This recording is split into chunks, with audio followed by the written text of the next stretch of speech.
So, just a curious development on my previous video is I've been wanting to talk about how we try and impose, it relates to that video, it just to keep it not so lengthy and not so meaty. We just sometimes need to break it up so that it's more digestible, bite size. How do you eat an elephant? One bite at a time. So I've had in my awareness lately about how I've been shut down a few times in my life, meaning I've had people come up to me and say, or attack me either in person or via message, and say things like, don't talk about me, or don't say this or that, or don't mention my name, or don't do this, or don't behave in that way. And it really, I find that very offensive, because, and very narcissistic, because how dare anyone impose their will upon anyone else? And often, from where I'm standing, because I'm controlling myself when I'm engaging with people, meaning I don't come and dump all my shit onto the table. I try to inspire and empower, meaning I get past my ego and try and live from a heart space where I listen to people without thinking about me. In the, all I do is, gosh, what lesson or what could I learn from this? That's my awareness when I'm listening to people. I'm not listening and them in any way form of judgment to decide what they should do. We can't tell anyone what to do ever, because we don't know all the facts. I don't care how close you are. I know married people who get away with, or have uh, been married for 8 years and half that time had an affair, and their partner never knew about it. These things happen all the time. Don't assume just because you're close to someone that you know them. We don't always reveal our full selves to everybody, in fact, to most people, in fact, even to those closest to us. We all have secrets. We all are multi-dimensional beings, and to express that to another is virtually impossible when you're talking about how things affect you on a physical level, emotional level, mental level, spiritual level. We only ever chew on one aspect of the dimension. So when we think we know someone, we are neglecting to acknowledge that they are experiencing many other dimensions to that same concept and context. So we only have a small insight, and thus all we can do is listen. We can't even tell people what, we can't even guide them. All we can say is, in my experience, this and this and this. Because again, everyone is different and everyone is made differently. Some people might look at your friends. Some, I'm in my group of friends, I'm not very well, I am affectionate but not emotional. So when I'm always trying, when someone comes to me and they're falling apart because of something, I always try to bring some rational mindfulness to the situation, and ask a lot of questions to help guide someone in the same way you would counseling. It is a counseling technique, actually, something I learned in nursing. It's one of the skills I have in my wellness program and treatment protocols. Is I never, yeah, I guide. I don't, people say, oh, I'm unfit and I want you to tell me what to eat, tell me what to do, and get frustrated when people don't tell them. People can't tell you, you're different. What works for someone doesn't work for you, it needs tweaking. So all that the best professional can do is present you with all the information and educate you on the different choices you have, the risks and rewards for each option.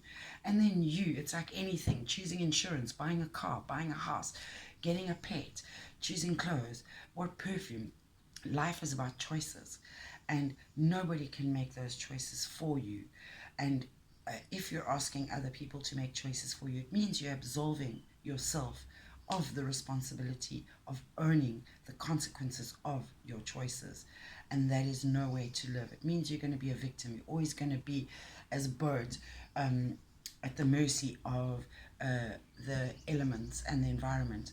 So you rather need to be the captain of your own ship and understand your environment and know how to navigate through your environment. You cannot control your environment, meaning people, places, spaces.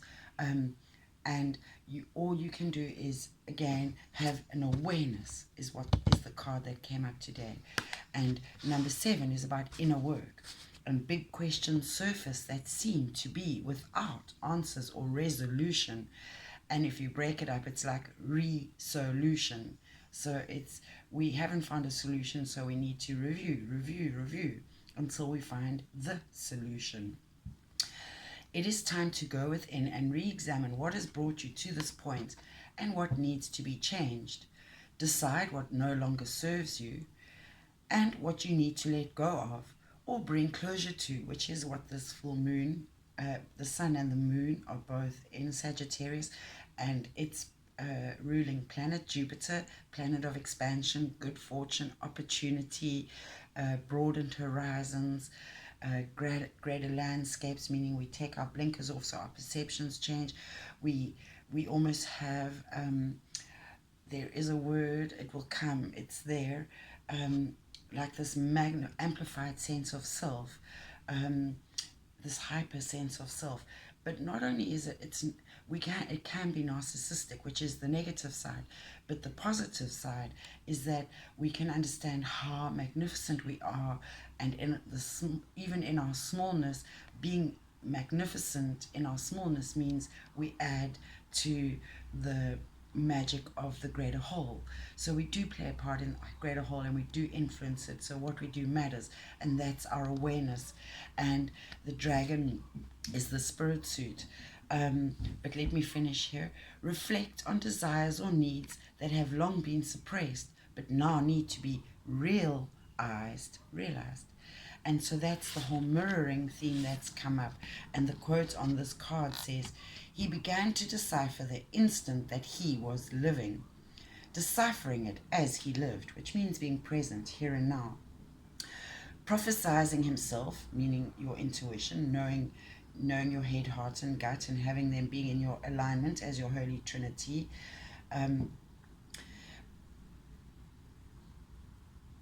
Prophesizing himself in the act of deciphering, that's your response, your body's inherent response. Act of deciphering the last page of the parchments, as if we were looking into a speaking mirror. And that, again, yesterday's card was reflections. I've already shuffled them, but so again, do you see the theme of mirroring, reflection, owning who we are and what we are, and the here and now, accepting it. We're done with analyzing it. So this whole prophesizing himself, it's like, well, you kind of did it, so are you surprised that it came to be? Or you spoke it, or you thought it, are you surprised it came to be? Your thoughts are very powerful. They are what begin the energy shifting. They change the vibrational frequency of energy. Your voices amplify that, because that carries, you actually intonate that. And then your action, your hands, which are at the cross point of your heart.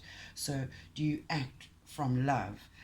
You are the cross, and you are the Christos experience. So are you able to have an awareness and rise above? And the spirit suit talks to us about, reflects our essential self and our inner guide and our connection with life and nature. Very important, because we're earthbound creatures, and yet we're unable to look after ourselves. We're unable to look after our planet, and until we can own and take responsibility for ourselves, the state of the planet and how we do because how we do things is not going to change. So our demand for consumerism, and again, there's just so much more shit on the beach every time I walk on it, and we're aware, but we don't change. We continue to use straws. We continue to take away foods and content. We continue to live the same way. So we can't have a different outcome. And saying, oh, whoa, this is terrible. Again, the apathy of not doing anything makes us compliant and responsible for the outcome. It's the whole Nazi thing. If you don't stand up and make a difference or a change, you are compliant to the system or the way things currently are. And if you're not happy with the way they are, well, then why are you perpetuating the same cycle or system? It's time to revolving door. It's time to choose which side you want to get out and then deal with it. Hopefully you get off on the good side. So the spirit suit is, again, here spirit is not something apart from life. It is you engaging with life and all its aspects to learn the lessons that will guide you on your journey. And there are always blessings in the lessons. There's always a gift in adversity. Amor fati. You don't always get to choose what happens to you, but you do get to choose your response to it. So your thoughts, intentions, fears, dreams, actions in love, sex, work. Oopsie.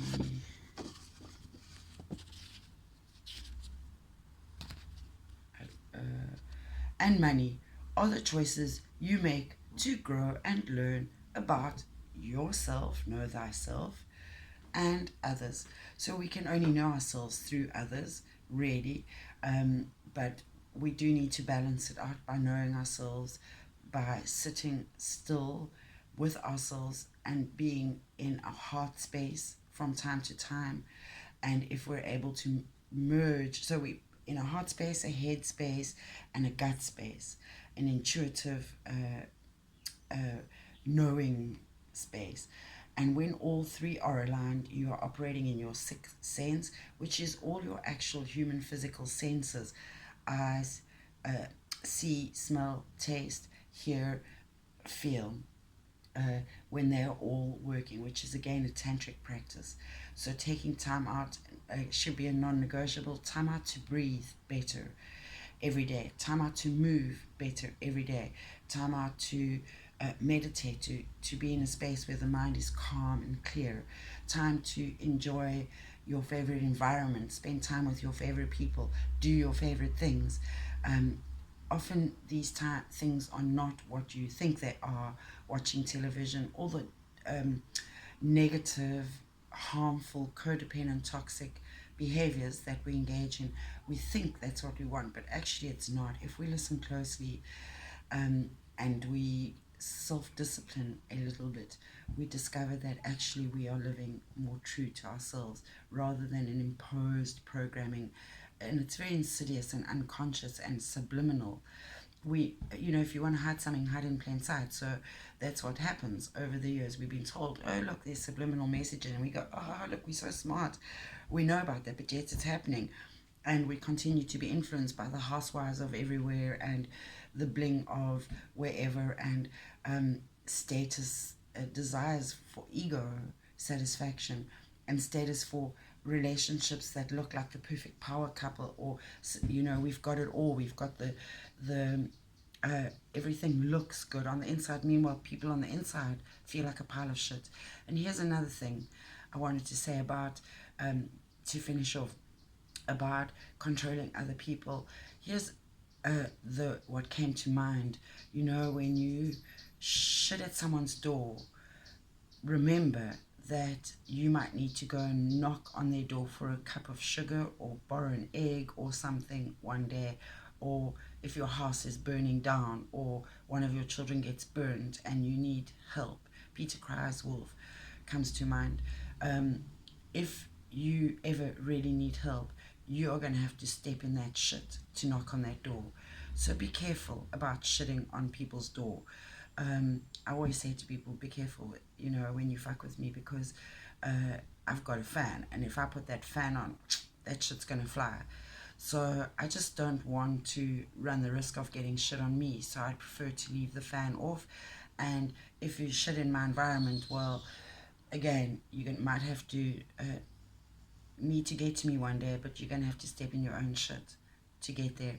So be kind, be caring, loving acceptance, non-judgment, because that's just us projecting our stuff on others in order to learn our lesson.